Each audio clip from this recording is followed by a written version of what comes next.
So I don't have to introduce myself because I know everybody in here, but I'm happy to introduce Kim Marie McKernan, who I've known for longer than either one of us care to admit. Long time. Long time.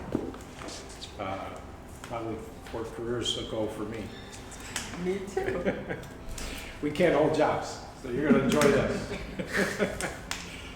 So, Kim started her own business after a career at Moog, doing marketing for Moog, about 2 years ago, just before COVID. And she just told me today that the business is doing great. She's got 80 clients in 6 countries. So she apparently knows what she's talking about, so I think you're going to enjoy this and learn about branding. Take it away, Kim. Thank you very much. Hello, everyone. Welcome to you. Because we are a nice, intimate group, if it's okay, I would like to do introductions. Is that okay, Roscoe? So I'd like each person to kind of say who they are and if they're interested more on the personal side or the business side, or both, because we're going to cover both, so it'd be helpful for me to know. So who would like to start? Well, I'm Bob Castellani. I live on Grand Island and be interested in both. Great, thank you. And I hear I can call on you because you have a background in this. So Little bit. that'll be awesome. I'm Jerry Youngman, I'm Kim's husband, and I work as an editor basically for her company, doing proofreading and things like that. And I'm also a jazz musician. So my fun fact is I'm a roadie for a jazz band. And I love every minute of it, Yeah, so you do. it's really fun.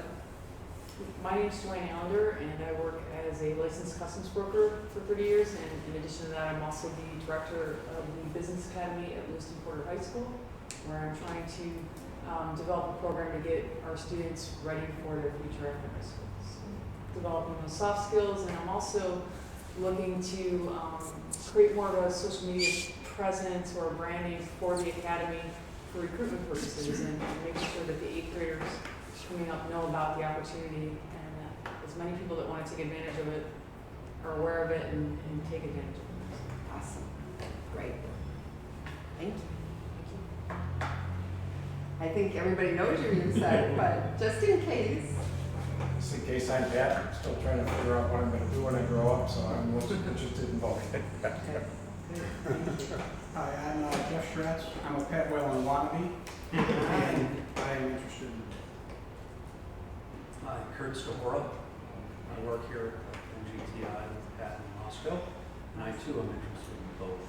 And a little bit of, like you, I'm also interested in helping students take on the next chapter of their lives as they enter into the workforce. And this will be helpful for me to convey to them in that regard too. Great. Thank you. My name's Robbie. I got a business plan. I like to do both. Awesome. Great. Yeah, it's not so great yesterday. So.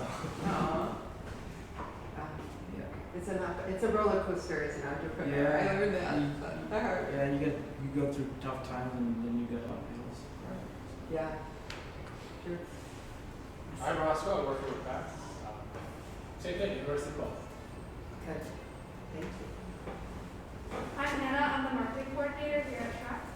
Awesome. I'm just here to learn whatever I can. So another person I can call on who's in the field. I love it. Great.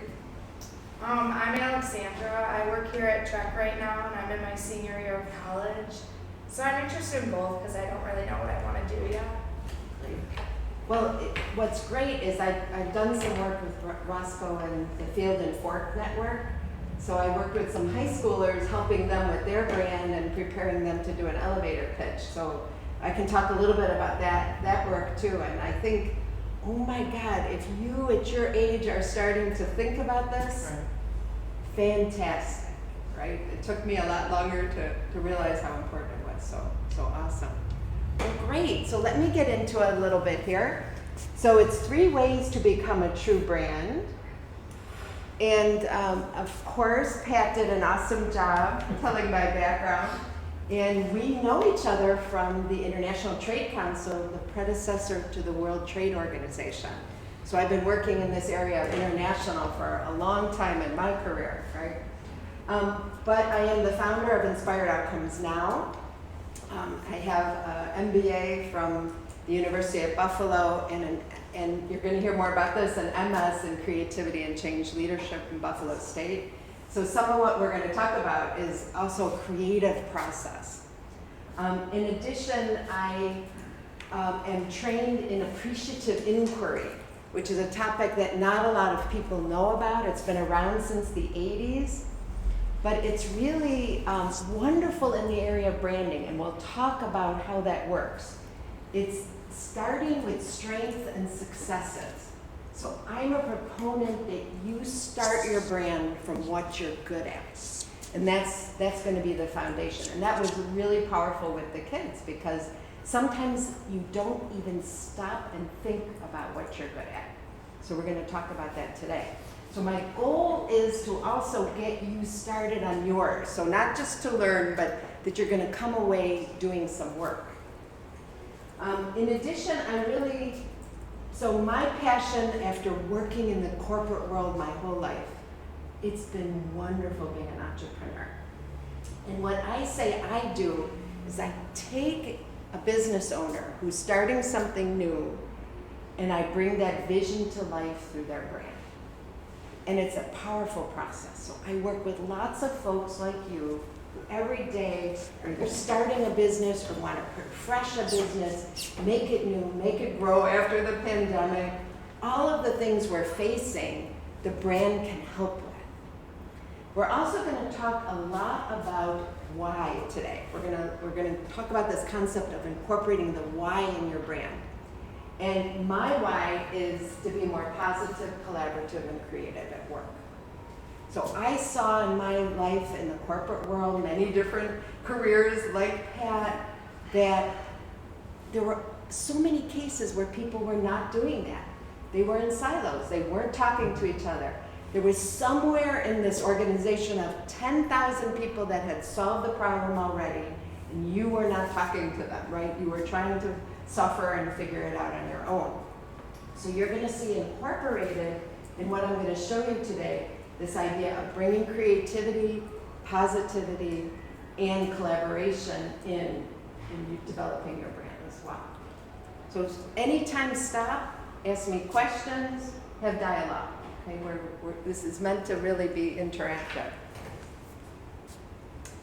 So we're going to cover some basics of what is a brand, because I think it's essential. There's many misunderstandings. Then we're going to cover why it's essential. We're going to work a little bit on your personal brand and business brand, and then I'm going to give you 3 ways that you can take it with you to start building on your own brand. So there's going to be a little work. So I like to start out with what a brand is not. It's not a logo. It's not a product name. It's not an identity. And you don't own it, which is sometimes very shocking to people, right? Not even your personal brand. You don't own it. And that is because a brand is held in the perception of your customers. They own it. And I say it's not a logo because it's every single interaction they have with you, even before they've met you. It's every single experience. So a logo is only one experience, right? And may not be the most important. And one example I like to give is a company that I know that says, oh, I'm customer centric, but you can't reach them on the phone. So that contact point is a disconnect, right? If you say one thing and the experience I have with you is something else, you will lose it. All that work you do for your brand is gone, right? So you need to look at every single touch point. And we're actually going to do that today. We're going to talk a little bit about that. I always do that with my clients.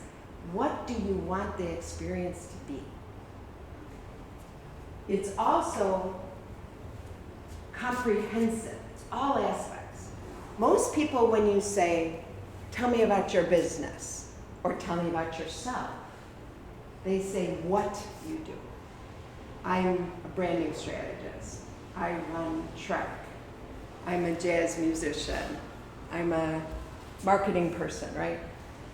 But there are lots of people who do what you do, but nobody with your who, nobody with your background, nobody with your way of interacting, right?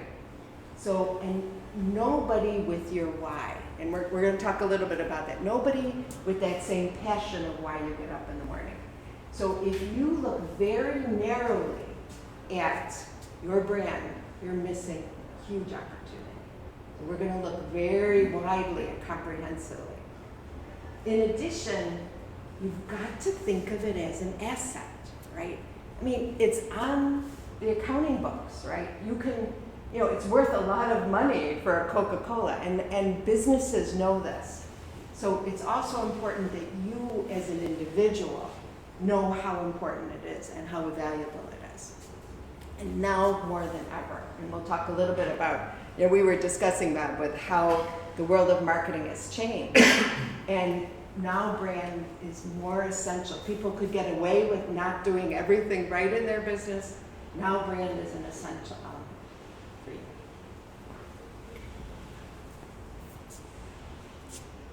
So I call my process True Brand. And we're talking today about this concept of true brand for a couple of reasons. So of course, true means you have to be authentic and really tell the truth about your brand. And of course, everyone here is telling the truth. But like I said, the example I gave of a customer-centric brand where you can't reach by phone, your customers are going to know if you're saying something that isn't true. They know more than you do, right? They pay attention. So it has to be true at a very fundamental level. And when I work with my clients, we spend a tremendous amount of time including the customers in the conversation. So we hear what they say, and we were talking about it earlier. Even the words they use to describe your brand is essential. So this idea of truth and then what sets you apart. So your brand, you've nailed it. You've got your brand right. If you say, yes, that's me, right? That's what we want. Yes, that's me. And it's essential for a couple of reasons. One of the first being that if you do brand properly, you attract the right customers too, right? And that's important, and for those of you who are entrepreneurs, it's important because that's how you're going to get loyalty. That's how you're going to have clients that you love, that you wake up in the morning and you can't wait to work with them, right? But it's also true on the personal side as well, that if your brand is strong, on a job interview, you aren't just going to connect. And if it's going to be it's the right opportunity, you're going to know because you're going to connect with the people you work with. If you go into a meeting like this, if you have an authentic brand, you're going to find the right people that you're going to want to partner with that are going to help you grow, right? So on the personal and professional side, this idea of ideal customer and promoting loyalty is key. The other thing, and we're going to talk a bit about this in a few minutes, this concept of why. So if you let your values come through, if you let your why come through, that's truly what connects you with other people. That's the passion that people remember. And I want to ask, anybody here familiar with Simon Sinek and the concept of start with why? I'd say a few people? Yes. I do have the video so we can watch it, or we can, most people have seen it. But it's so essential to branding for you to understand your why that we're actually going to spend some time on that today.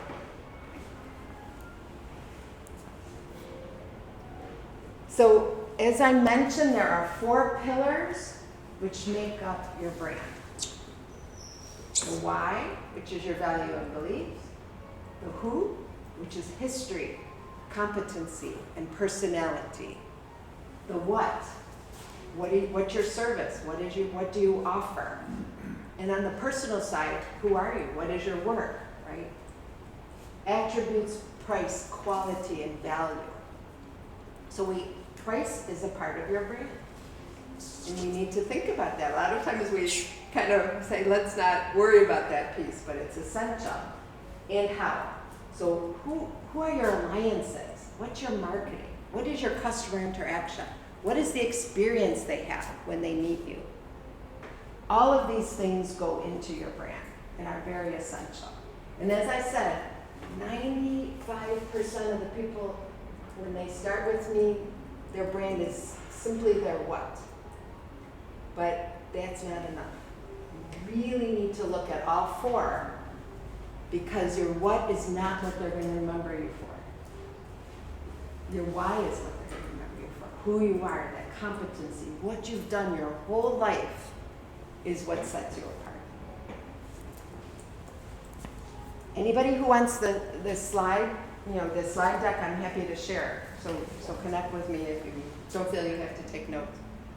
So, as I said, it's very comprehensive, and sometimes I started with a new client today. She was like, oh my God, we're going to do all this, right?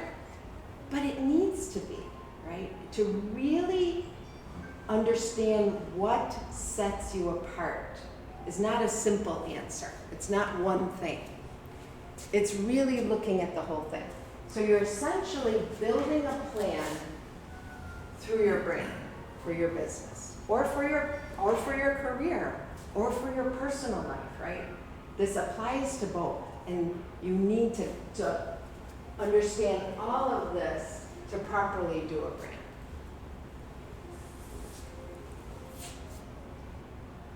So now we're going to talk a little bit about why brand is important. And I almost put your picture here, Pat, but I didn't want to embarrass you, right?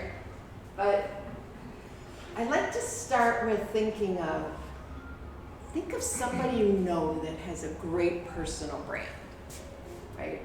And Pat, in my estimation, you do, right? Thanks. Um, I think Jack's got me beat. well, I think his picture too. no, I don't think so. But he really is remarkable. I don't know. Maybe some of you know Jack Greco, the picture I put here. He fascinating man.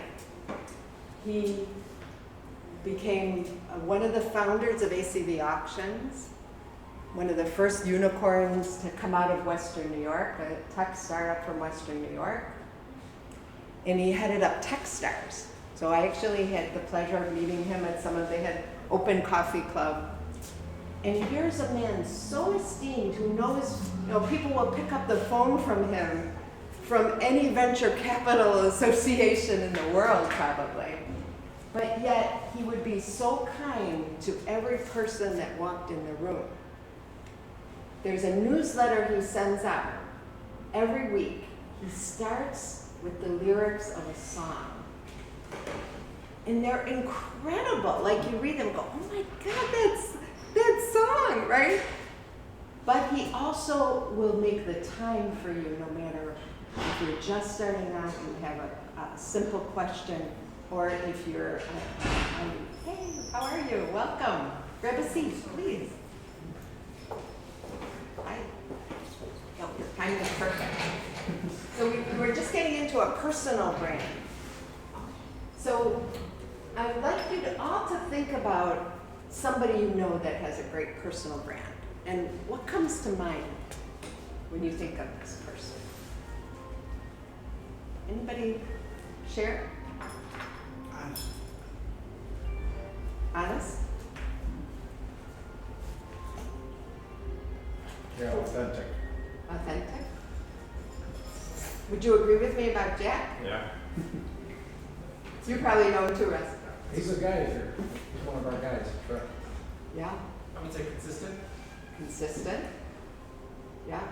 So every time you meet him, you have a similar experience with Jack. That's a good example. Anybody else? optimistic. Optimistic. Great. Anybody else? I don't know Jack though. Like I see his emails. Yeah.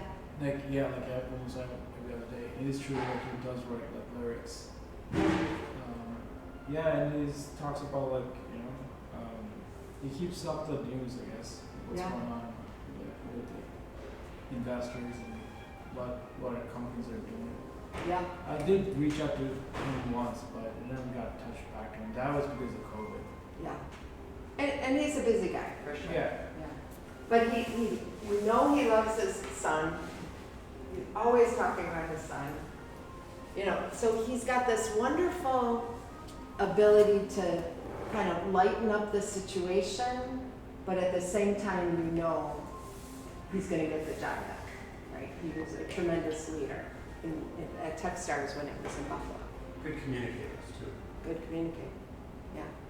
But if you think about what we just talked about, nobody talked about what he did, right? So what was the impression you got had more to do with who he was, the way he made you feel, the way he made me feel.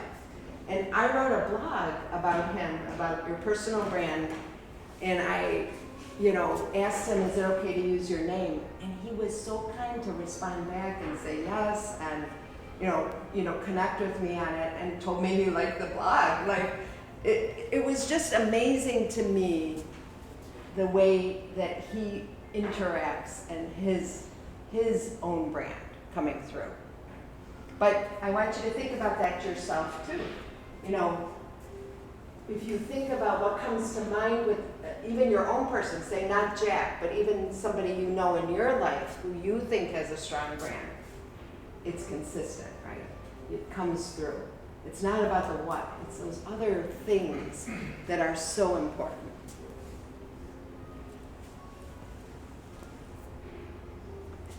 So a personal brand can help in lots of ways. And, when I was working with the students in Field and Fork, we talked at length about this too.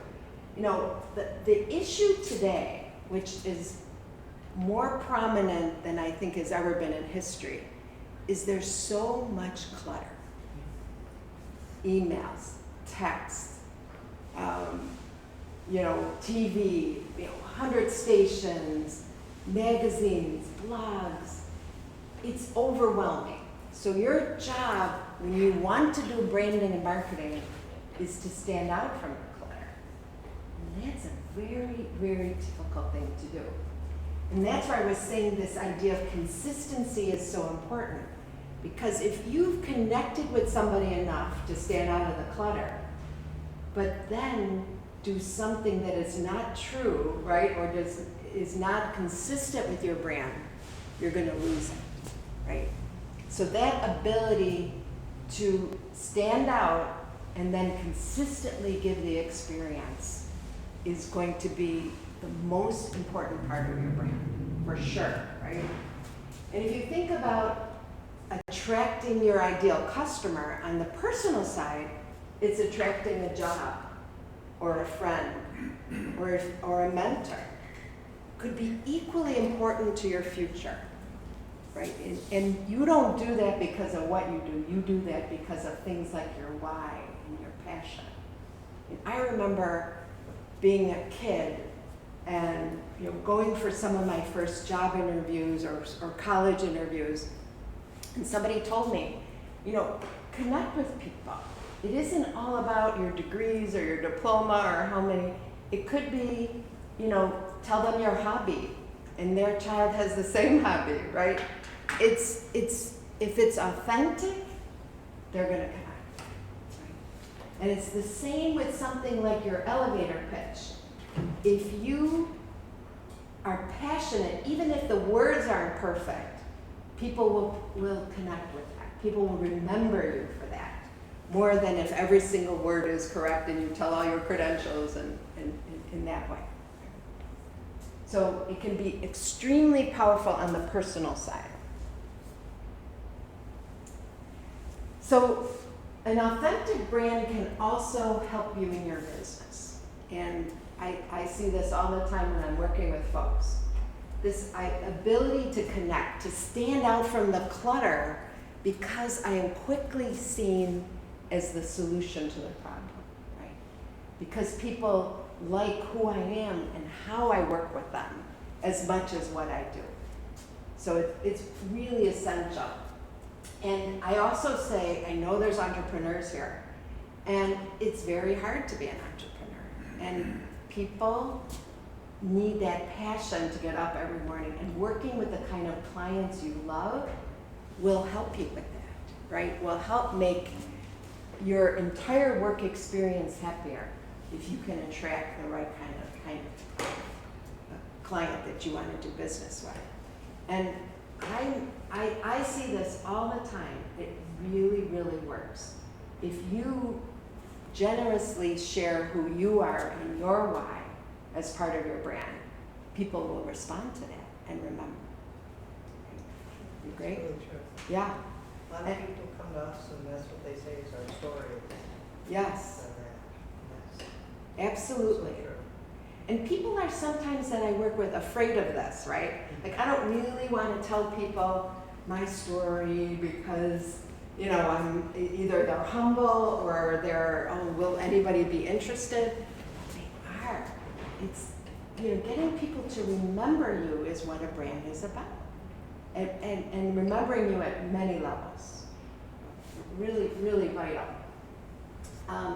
And as I mentioned earlier, spending the time and effort is so worth it because that brand consistency over time is what's going to build your business. That's what referrals are based on, right?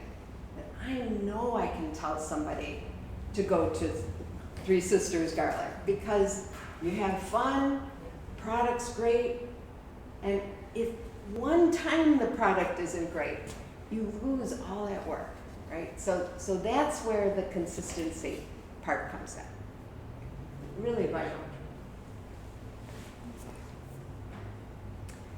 So now I'm gonna get into some work for all of you.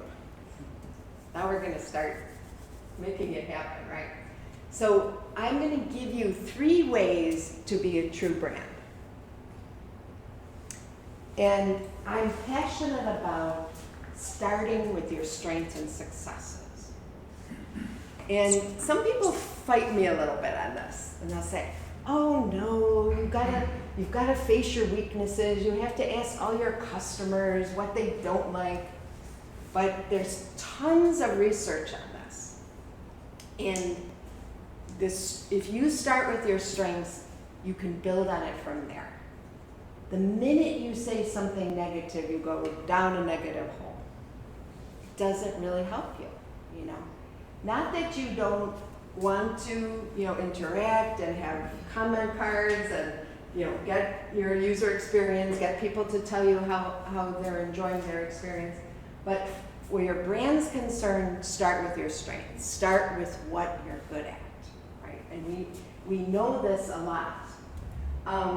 Be consistent, stay authentic, and your brand starts with your customer. So we covered this a little bit before you joined us, that you don't own your brand, your customer owns your brand. So you always start with your customer and what their needs are, what their problem is to be solved, right? And in marketing, you have literally seconds for a customer to get there, recognize themselves, and see you as the solution. And that's another thing that's changed in the world of marketing. You really have very little time to do that. So if you haven't spent some time to really understand what their problem is, to understand what they care about, sometimes we call that psychographics, what keeps them up at night, what's stressing them. If we don't understand that, then your marketing will not be successful and your branding will not be successful. So it starts with understanding your customer's expectation and meeting them consistently.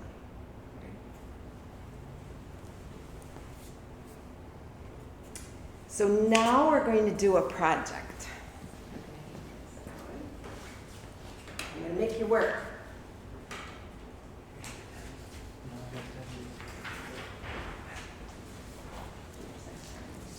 There. Thank you. Everybody have a pen? You didn't know you were gonna have to wear a pen. Oh, you have extra, great. We need some extra ones. Can I help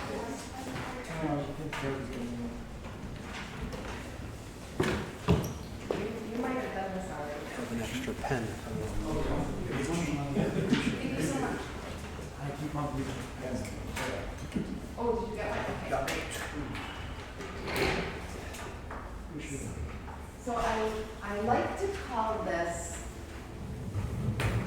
your core essence exercise. And this is going to help you with the personality of your brand. Remember when I said, think about that person with a great brand and tell me about them? Those were words, right? And that's what I want you to do for you. So there's going to be 2 steps to this. One that you're going to do now, and one that you're going to do as homework. So what I want you to do now is for yourself write down 3 words to describe your brand. Now, if you want to work, I asked earlier, if you want to work on your personal brand or your business brand, then you have to do both. You're going to make 2 columns, right, and do both. But if it's your business, write down the 3 words to describe your business brand, or if it's personal, write down your 3 words to describe your personal brand. Everybody have a pen? Oh, you need. Ladies are prepared more than I am.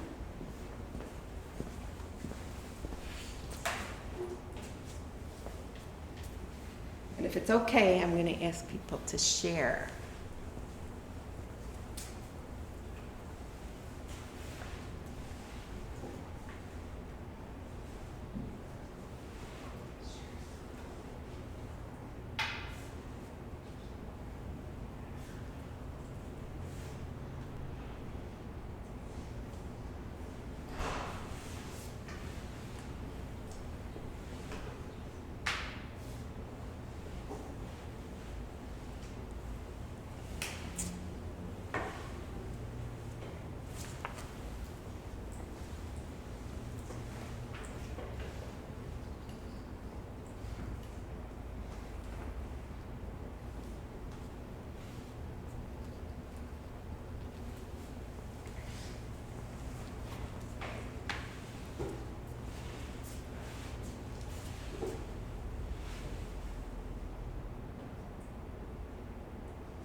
Everybody ready? You need another couple minutes?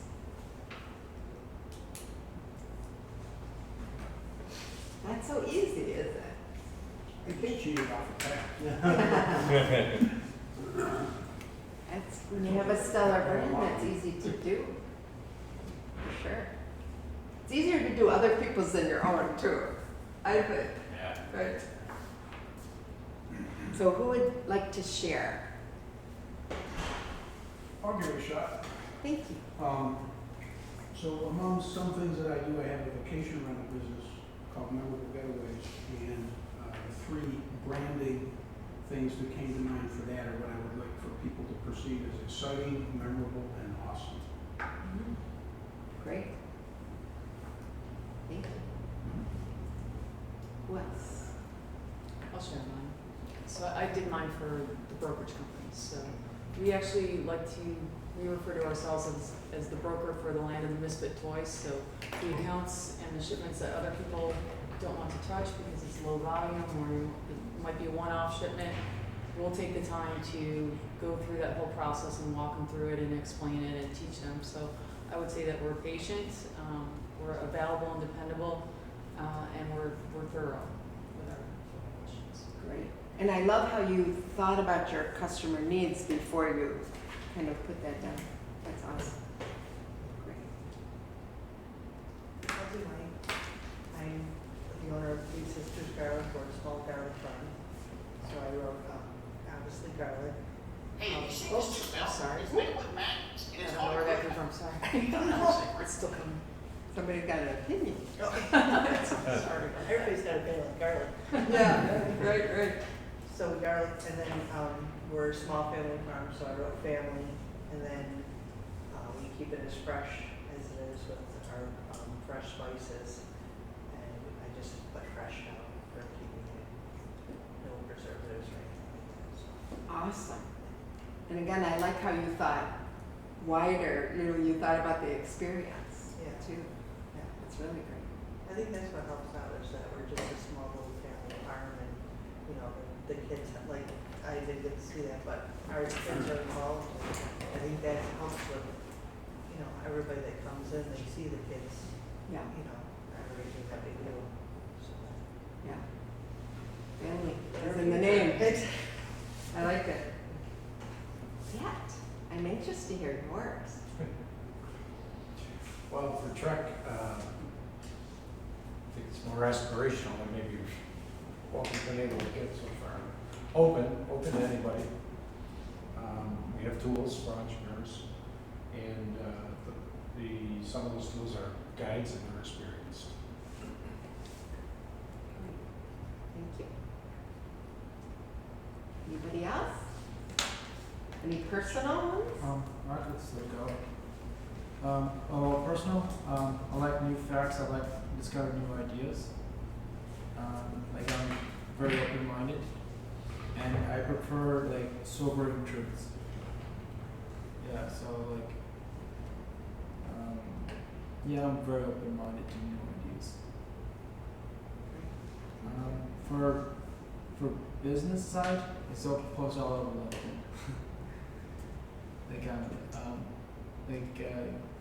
Have you seen my post on LinkedIn? Like I sell like airport hotels, airport parking. I used to sell them to the Canadians, then the border closed down, and all that traffic just stopped. So, and that demolished the travel industry. Yeah. So I'm trying to promote Niagara Falls and border opportunities in Canada as well. Great. Yeah. Who else? For a business I've worked with, I'm familiar with, the three words are caring, aggressive, consistent. Great. Thank you. I impose upon You want to pose on me? my favorite jazz musician. Well, in my career, I was known as empathetic, as a lifelong learner, and as a loyal employee and friend. Good. I like that you have the experience part of that too. That's wonderful. Anyone else? Would you like to share? Yeah. I did mine for personal branding, and I did adventurous, outgoing, and open-minded. Great. Good. Thank you. Would you like to go? Sure. I did it for personal, and I said authentic, friendly, and dependable. Nice. Good. Anyone else? I know you did this, Roscoe, but would you like to share? Yeah, sure. So for mine, I have personal, patient, empathetic, and consistent. Great. All right, so very helpful. Now, your homework is the rest of this. And I want you to contact 10 people in your life. It can be customers, it can be friends, it can be your spouse, it can be colleagues. But if it's your business, I like to really encourage you to do customers. And I like you to make sure, like if you have several customers in different categories, to do different kinds, have diversity in who you ask. And write them down on the sheet, and then I want you to circle the ones that surprise you. And you'll be really surprised, first of all, how fast people get back to you, how much fun it is. It's really fun. But this element of surprise, so there's a concept called reflected best self that actually is some work out of MIT. And the idea behind it is, you know, when you're good at something, you don't know, right? Because it's easy for you. It's through other people that give you the insight into what you're really good at. Like, so if you use me for an example, branding is easy for me, right? I can look at that and in a couple minutes do a brand for someone. Like, well, I guess everybody can do that, right? Because that's so easy for me. But no, right? They can't. So this visibility you get from asking other people to share, and it's positive. You don't want any, as I said, we start with strengths, so it's positive. But it's so uplifting, and it gives you insight into what they see in you that you wouldn't necessarily pull out. And I have all my clients do this. I use this tool with them. One of my clients had 97 people fill it out. It was this, and there was so many surprises to her. What was there? Of course, there was, you know, some consistency and some, you know, repeats. But even repeats tell you, wow, there's some energy around that word. It's connected, right? So this is a great way to get started on that first step. And people will love doing it. So usually you text people, they'll get right back to you. Because you want it to be top of mind. You don't want, you know, like if it takes somebody a month to fill it out, then it's not top of mind. It's not really the brand essence coming through. So this is something you can do today to get started on. Any questions on that? Everybody agree to do it? Okay? Okay. Yeah, there's also a lot of psychology that if you commit to do something within 24 hours, it has impact. So this is a little thing you can do to get started. So, and it's fun. You'll enjoy it. So the next thing I want to walk through is this concept of why. And this is the second in the Build a True Brand. And your why is really closely aligned to your values. And it's the idea that if you build your values into your brand, that's what people are going to connect with. That's what people are going to remember, right? It's Jack Greco having his son in every picture. He is family oriented, right? It's the humor of starting with, I mean, one time I think it was Christmas and he had a bunny suit on. Like, he was perfectly happy having that sense of humor in everything he did. It was authentic, right? So build your values and beliefs is essential. But this third piece here is the part that many people don't want to face. That when you do a brand, you are also saying no thank you to people that don't fit. And that's essential. And as a business owner, that's tough. You're starting out, you don't want to say no to anybody who walks in your door. But to be successful, you have to. Because if you're about the same thing to everyone, then you're about nothing, right? If you sell high quality and low quality, what are you? You're zero quality, right? If you're trying to be both, it never works. So your brand is ultimately saying no thank you to those that don't fit who you are. So that's again why you start with that customer and really understand that customer. Because there are some you're gonna say no. You know, you don't want quality, you want the cheapest thing, you're not for me, right? Joe across the street will be happy to help you. I'll refer you to him, right? But it's not a fit, right? So you have to be about something. Really important. So should we watch the video on why? I know some people here have seen this. Anybody feel, are you okay to take a few minutes and watch the Simon Sinek video? Is that okay with everybody? Yeah, if you haven't seen it, I think it's essential concept. So I hope this works.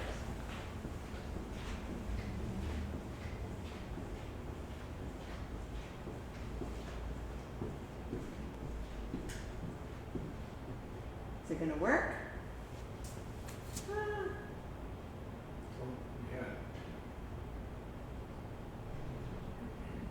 Roscoe, help! It worked last time. Did I do something wrong? Last time I just clicked on it and I hit it and it worked. Ah, there we go. How did you do that? You. Co-created in the morning ritual is more than just a vessel for caffeine. Okay. So where do you start when you have a program that's about integrating? Can everybody hear? Well, you start with why. And that kicks us off for the first speaker tonight, Simon Sinek. You can talk, start with why. Can we turn it up, Roscoe? I'm sorry. Or better, how do you explain when others are able to achieve things that seem to defy all of the assumptions? For example, why is Apple so innovative? Year after year after year after year, they're more innovative than all their competition. And yet they're just a computer company. They're just like everyone else. They have the same access, the same talent, the same agencies, the same consultants, the same media. Then why is it that they seem to have something different? Why is it that Martin Luther King led the civil rights movement? He wasn't the only man who suffered in a pre-civil rights America, and he certainly wasn't the only great orator of the day. Why him? And why is it that the Wright brothers were able to figure out controlled powered man flight when there were certainly other teams who were better qualified, better funded, and they didn't achieve powered man flight? The Wright brothers beat them to it. There's something else at play here. About 3.5 years ago, I made a discovery. And this discovery profoundly changed my view on how I thought the world worked, and it even profoundly changed the way in which I operated. As it turns out, there's a pattern. As it turns out, all the great and inspiring leaders and organizations in the world, whether it's Apple or Martin Luther King or the Wright brothers, they all think, act, and communicate the exact same way. And it's the complete opposite to everyone else. All I did was codify it. And it's probably the world's simplest idea. I call it the golden circle.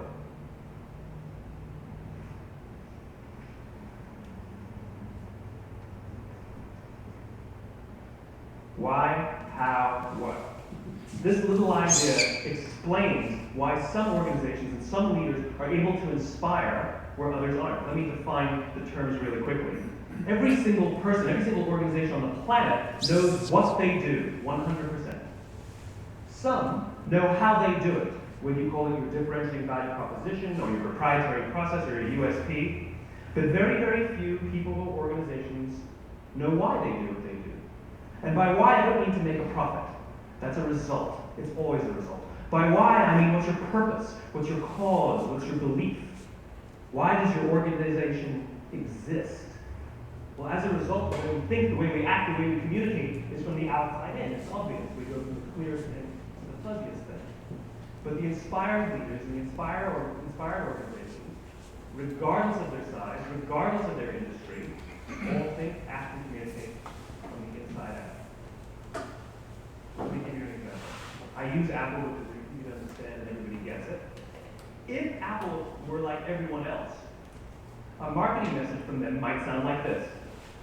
We make great computers. They're beautifully designed, simple to use, and user-friendly. Want to buy one? Meh.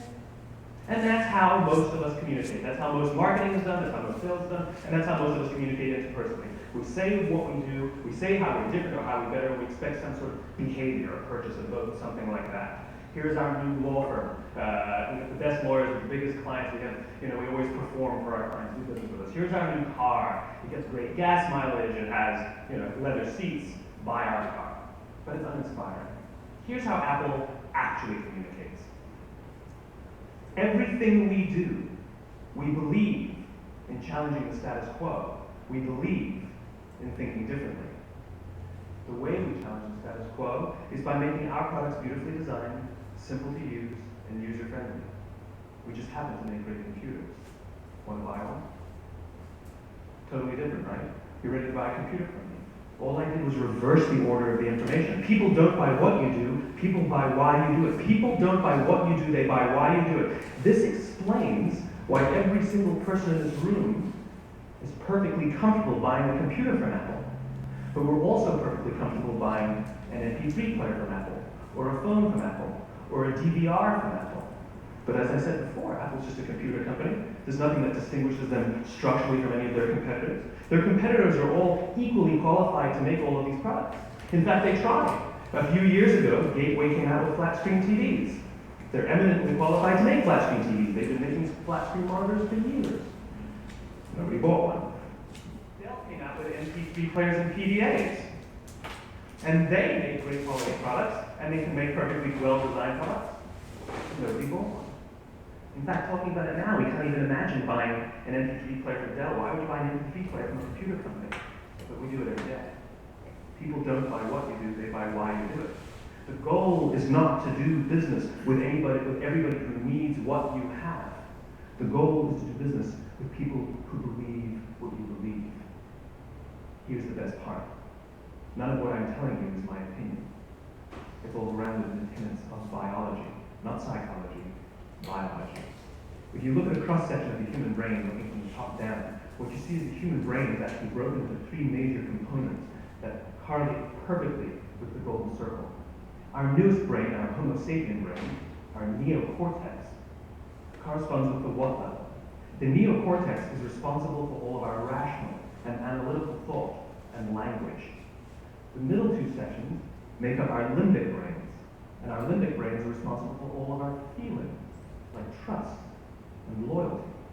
It's also responsible for all human behavior, all decision-making, and it has no capacity for language.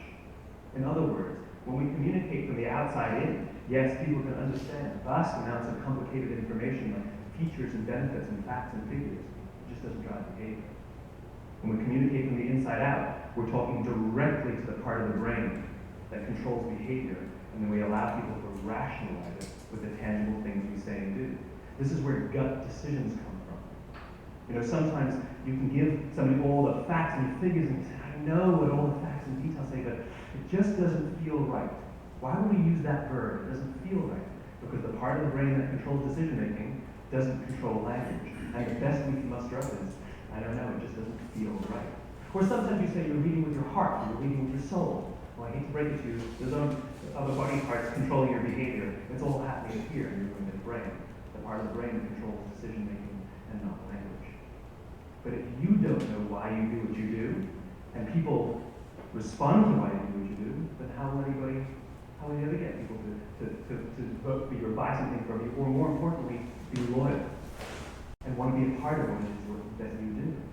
Again, the goal is not just to sell people who need what you have. The goal is to sell people who believe what you believe. The goal is not just to hire people who need a job. It's to hire people who believe what you believe. I always say that, if you hire people just because they can do a job, they'll work for your money. But if you hire people who believe what you believe, they work for your blood and sweat and tears. And nowhere else is there a better example of this than with the Wright brothers. Most people don't know about Samuel Pierpont Langley. And back in the early 20th century, The pursuit of powered man flight was like the .com of the day. Everybody was trying it.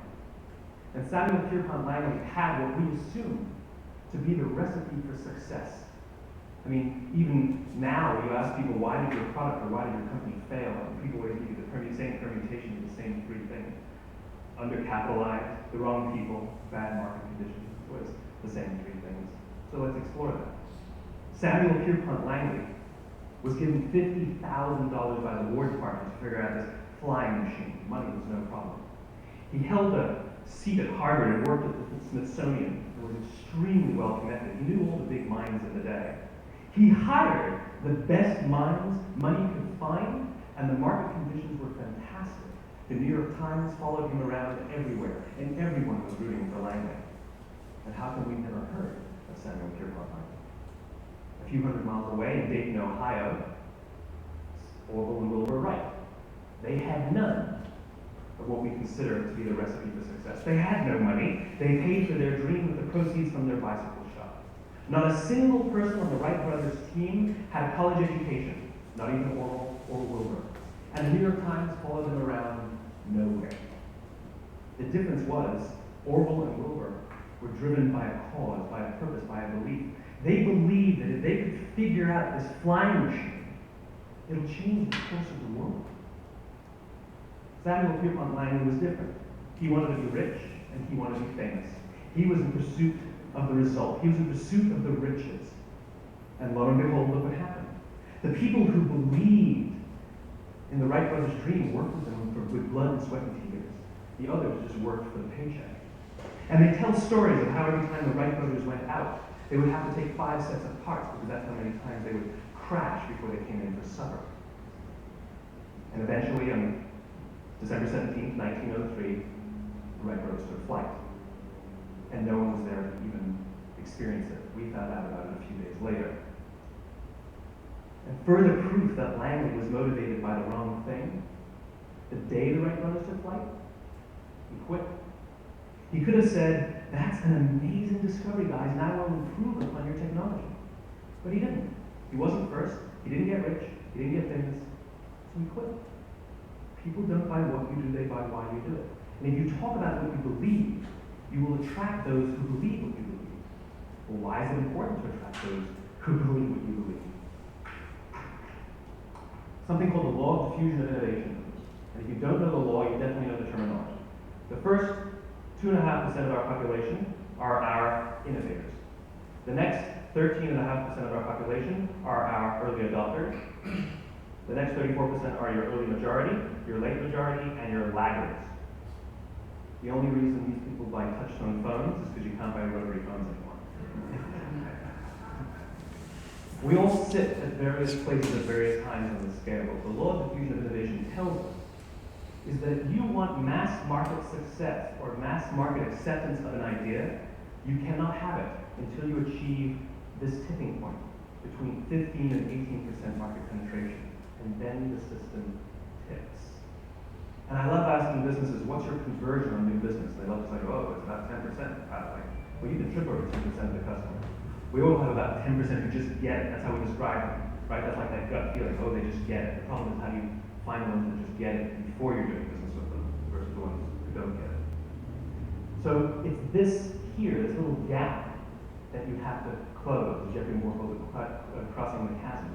Because you see, the early majority will not try something until someone else has tried it first. And these guys, the innovators and the early adopters, they're comfortable making those gut decisions. They're more comfortable making those intuitive decisions that are driven by what they believe about the world and not just what product is available. These are the people who stood online for 6 hours to buy an iPhone when they first came out, when you could have just walked into the store the next week and bought one off the shelf. These are the people who spent $40,000 on flat screen TVs when they first came out, even though the technology was substandard. And by the way, they didn't do it because the technology was so great. They did it for themselves because they wanted to be first. People don't buy what you do, they buy why you do it. And what you do simply proves what you believe. In fact, people will do the things Okay, I'm for gonna about stop $30, here. $40 I work full time, but my husband and I are also farmers. On the side, we are starting a farms. Okay, get out of here. Yay. Okay, what do you guys think? Interesting concept? So where do you start Stop, when you stop. have a program that's about integrating life passion? Well, you start with why.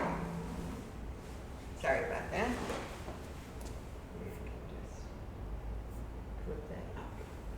Okay, good. So what do you think? Interesting concept, right? Do you agree with it? Does it make sense? I think so too. Amazing concept. When you think of even that Apple example, it resonates with you, right? They don't give a lot of facts and figures. And people struggle with that because they're taught that, you know, that, oh, we have to hurry up and tell everybody all the things we do. But no, that's not what's going to be the brand, what they're going to remember. Very important. So I work with a lot of folks to help them define their why. And this is more important now than ever.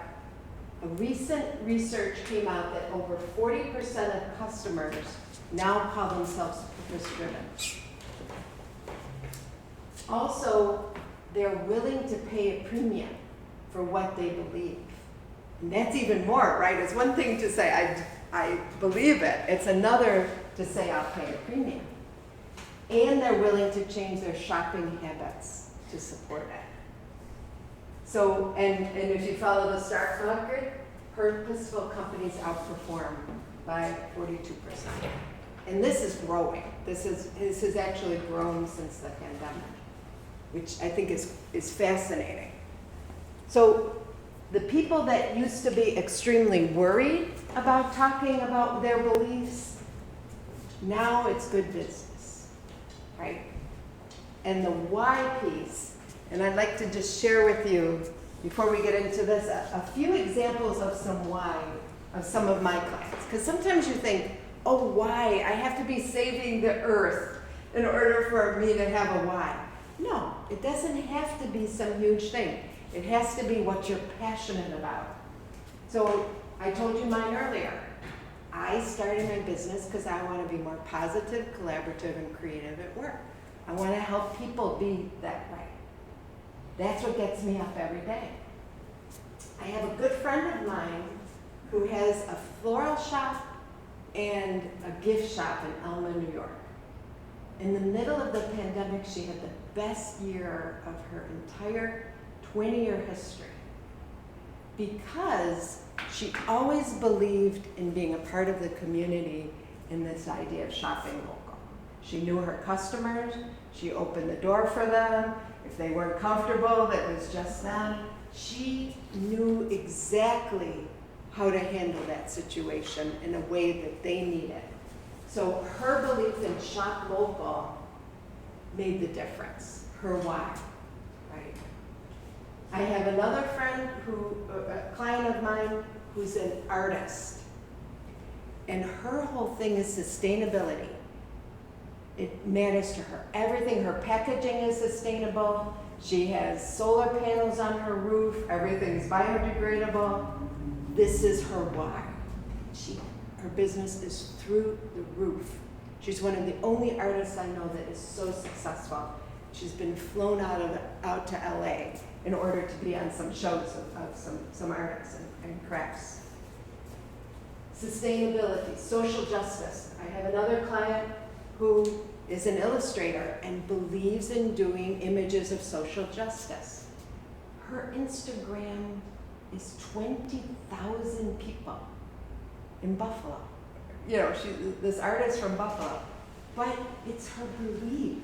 It's her, you know, and people know this is where she's coming from, right? And then another client is a property manager, and his thing is really, I just want to do everything I can to improve the housing stock of the place I live. That's his why. It's not simple, it's not changing the world, but it's a why. It gets him up in the morning. So I want all of you to work on your why a little bit. So I have a sheet here. And I'm gonna ask you to just take a couple minutes and start thinking about it. I know we don't have a lot of time, but at least to begin. And I'll walk you through it.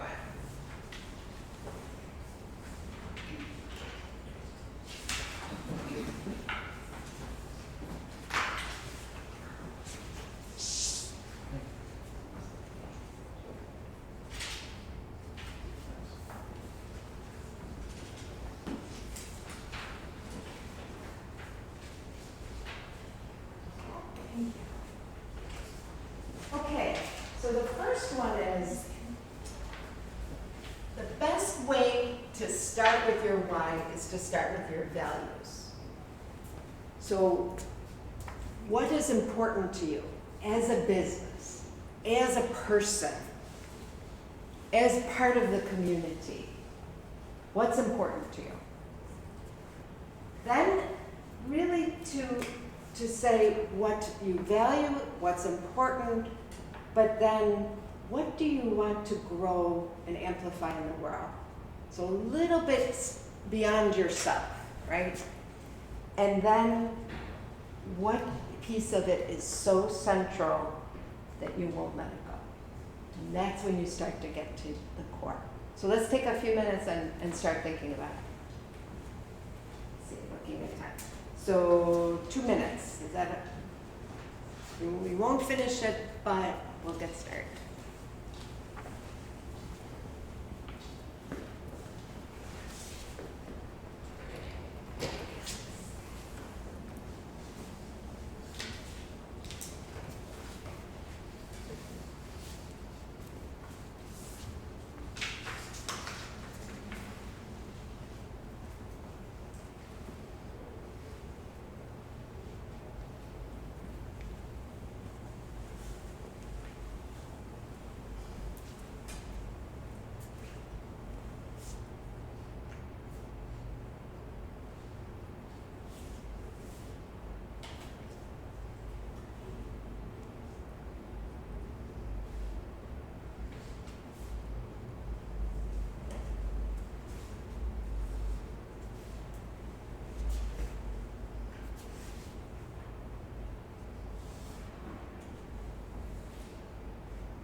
So does anybody feel like sharing?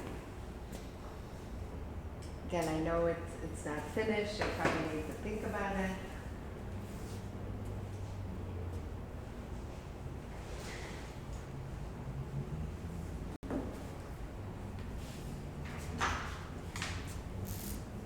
I'll give it a shot. What do you want us to share?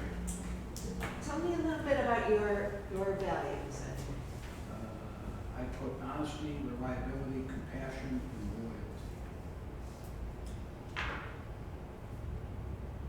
And how would you imagine that coming out? You told us a little bit about your brand. How would that come out for your customers? Good question. I guess we want to provide an experience that is reliable and repeatable so that if they come to one of our properties, they're going to say we trust them. We want to be honest in that if we put something out on social media that we're representing ourselves appropriately, not over-promising and under-delivering. And we want to develop a loyalty among our customers as far as repeat customers that say, yes, I remember that experience. Right. And not everybody cares about that, right? There's a lot of people in your industry who, they come once, get their money, and who cares if they come back, right? It's a very different approach. So really good. Return on relationships or ROI. Yes, exactly. And that's going to drive your business in a different direction, right? Because you're going to build loyalty into your program. You're going to build that integrity in to your social media. So it's going to take action to bring that to life. Excellent. Another person want to share? Anybody have a personal one they want to do? Sure. What I value right now? I put down money for some reason, because I think it's like money is measurement, and it's, if you look at things like economics, I like to see like economy and environment like working together. Because what I value and want to go and simplify, because there's like old problems that need new solutions. So I think the new, like I kind of how the world would work if capitalism goes to like a new stage, you know, the money and capital, and then people would have like better environment, better standards of life, and you're gonna have a lot more happy customers. Or when the economy is ruined, things, you know, people lose their minds, you know, and they probably start talking about wars and all that stuff. So, because that's just old problems, and we just need new solutions. Yeah, and that's a very valid point. And so one of the things I do is I'm a mentor for a group called ShiftCo, which is for conscious entrepreneurs, and we talk all the time purpose and profit. But the profit can increase impact, right? So yeah, it's a measurement of money. So even though he talked about, you know, your why isn't typically earning a lot more money, but there is an aspect of impact that can be part of your why. Yeah, because when you have money, you have resources. So then you could like use other resources. You could do something good. Yeah. A lot of things when you have resources. Yeah. So good. Yeah. Good discussion. Great. Yes, Russ. So I put down value right now for me is peace of mind. Peace of mind. Peace of mind that I can go to sleep at night knowing that we put in, we did, put in the effort when you're working, you put the effort in being a husband, a father, all that stuff, that you're taking care of your family financially. Those are the things that I value, is being able to go to sleep at night knowing that I didn't have that today. Great. Yeah, that's wonderful. It's very good on the personal side. And I think it's, you know, it can be a little awkward to put your values out there, right? But again, that's what people are going to respond to. But it's also going to help people connect with you better, knowing that fact, right? Knowing that's even how you worded that helps you with your family, right? And understand what's important to you as your family. Came out loud and clear for that. Wonderful. Thank you for sharing. So it's hard work, right? You think, and do I really want to do this on a Wednesday night before St. Patrick's Day? You know, it's forcing yourself to go deep. But I will make the case it's essential for all those reasons that Simon Sinek talked about, that is what is going to help people connect with you, right? And doing some work on that, so you start it today, but it's going to take more reflection. It's going to take thinking, well, what does this mean to my business? Why would my customer care about this? Why, what is the impact on my life of this? Is it going to help me find the right job? Because I'll know. And I'm going to give you an example for my own self. It took me a long time to figure out my ideal customer. And most people, it's just demographics. I'm going to work with women in their 20s, and I'm going to do this and do that. Or it's, in some cases, it's attitude. But if you can really get to the problem to be solved for a person, that's when you really hone in your customer. So it took me a good year to really figure out my customer is, number one, somebody starting something new or refreshing their business. Number two, I need to work directly with the business owner. And I learned that over time because they're not going to be committed. If they don't have skin in the game, if it's not their business.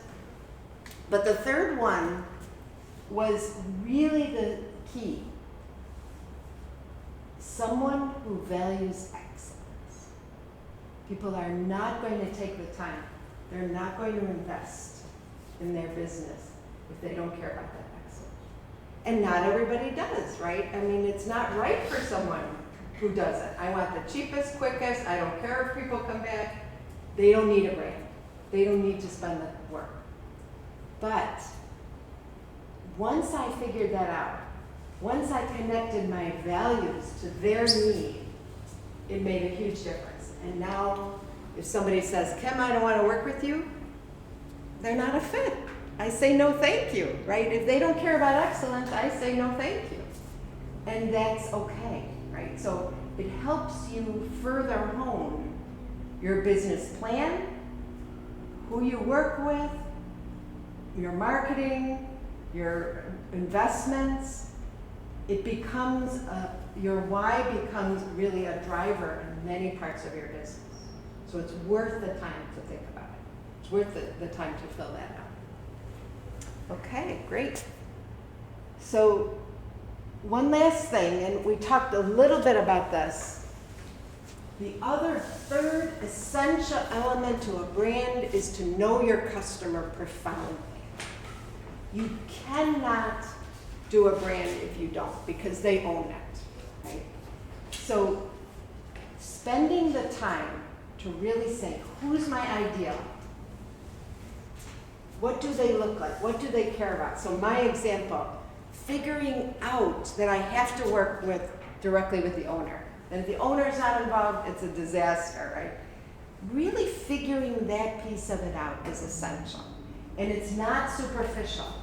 It's typically not just demographics. I will often say to people, they'll say, oh, I want to work with women-owned businesses where they are they're in their 30s. I said, well, are you really not going to work with somebody in their 40s? If you can help a man, you're not going to, it's almost an arbitrary way of looking at it. But instead, if you say, I'm going to work with somebody who needs branding, I'm going to work with somebody who needs quality garlic products, who loves garlic. If you're really clear on that piece, what is the problem to be solved? That's the secret to your brand. So again, spending that time really understanding how you can be the solution to the problem that they're having. Then we build the brand so you connect and you attract. And on the personal side, it's even more important because that's about making a friend, right? How do you make a friend? You connect on the why level. You connect, it's not about that you both do the same thing, although you might meet somebody at work where you do the same thing, but it's really more about what's my history, what's my personality, what's my passion. It's the same with, really, it's very similar with your customer.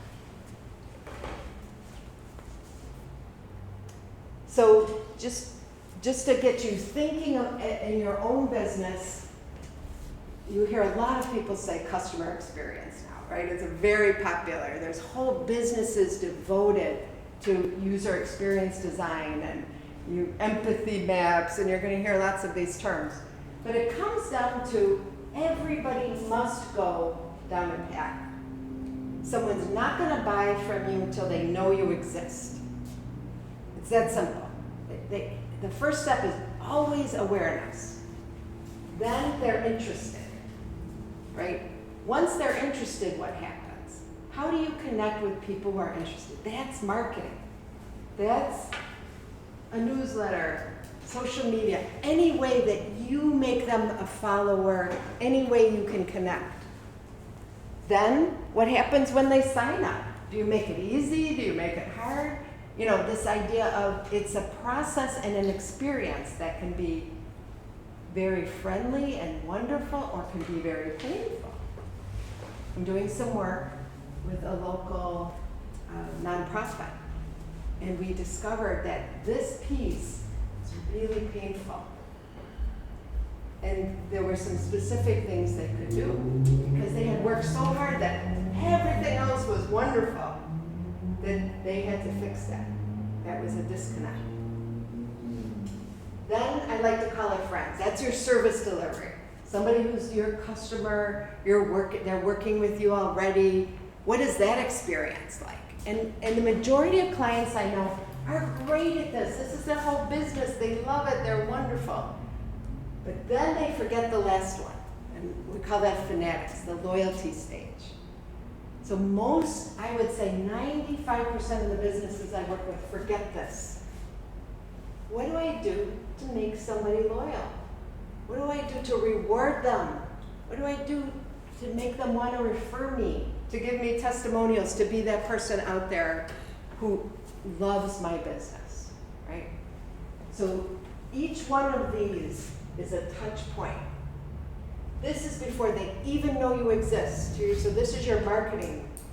And this is how do you keep people to be the ones that are going to make your business survive and that are going to make you love to go to work.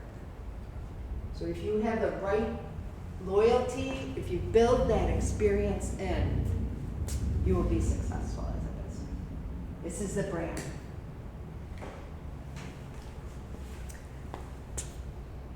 Great, and there's lots of examples of how you can do each of those things. So yeah, I'm happy to share this, but social media, most people, especially the kids, right? So when I was working on the personal brand with the kids, they think only in social media. But it's a great way to think about it, but it's not the only thing, right? And it may not actually give you the opportunity to tell your why. The same way as you can when you're in front of people in a networking thing like this, or there's a lot of other ways that we forget about thinking too much on the social media side. So connect with me.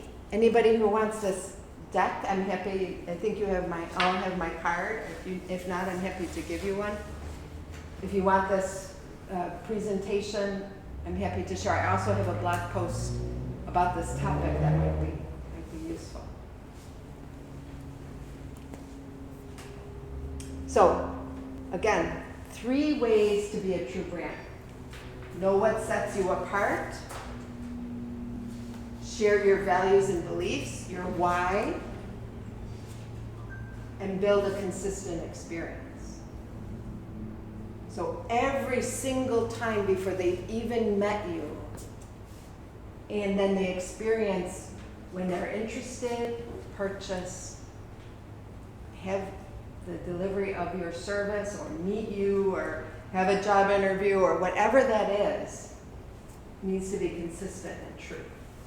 Because they're going to know if it isn't. So consistency is everything, as Roscoe said when we started. Any questions?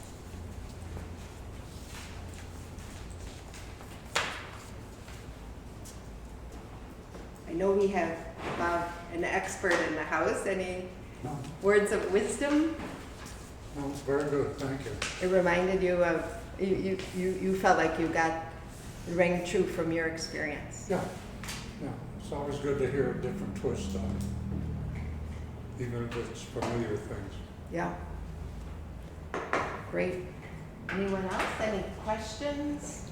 I have a question. Once you build your brand, how do you go about, and this might be outside of your realm of experience, but if you talk about social media, there's so much content today. Like, how do you stand apart from all the content and all the noise and the clutter? Yes. Do you have any suggestions for that? Yes, I do. I think, this is something I work with a lot of my clients on.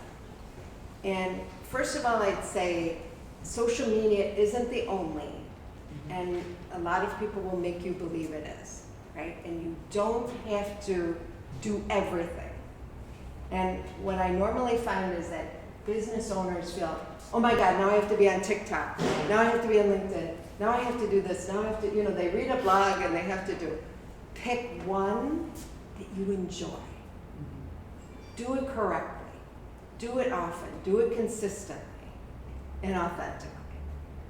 And that will get you much farther than feeling you have to do everything. That's good advice. And then doing it in a way that, I didn't feel like it, it's 10 o'clock at night, people are gonna know, right? If it's done from your heart, if it's done from your why, if you enjoy it, it's gonna come through. So I normally say do less, and nobody has to do any that they don't enjoy. As a business, there's enough things out there. Right. If you don't want to do Facebook, you don't have to do Facebook. There's Lunch Club, there's 100 things you can do, networking, speaking, Instagram, a million things, right? But if you like Facebook, it's a great place to be. I would just say, you don't read a blog and feel like you have to do something. It really, people are gonna know. Is that That's a good point, thank you. And I have a friend who's great content, and she recommends have a theme for a month, right? And she does a beautiful editorial calendar. So this month I'm going to talk about setting your brand apart, and next month I'm going to talk about your why, right? So, but it should be things that mean something to you. It should be from your heart. Any other questions? Cool. Great. Thanks, Kim.